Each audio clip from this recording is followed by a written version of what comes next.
DIY chicken coop. Spend over 500 PHP. Tigtagpi-tagping mga scrap woods. Alright.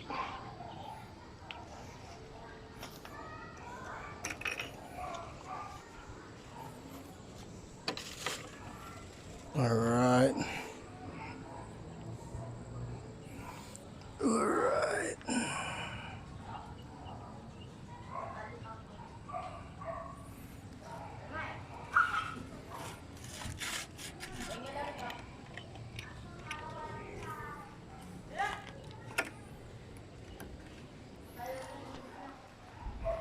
Nalagyan pa natin na ng linoleum yan sa ibabaw para mura at safe.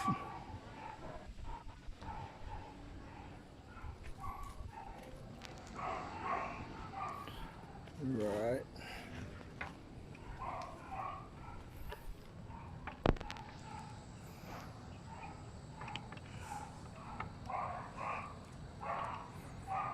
Alright, medyo basa pa pala yung pintura nito.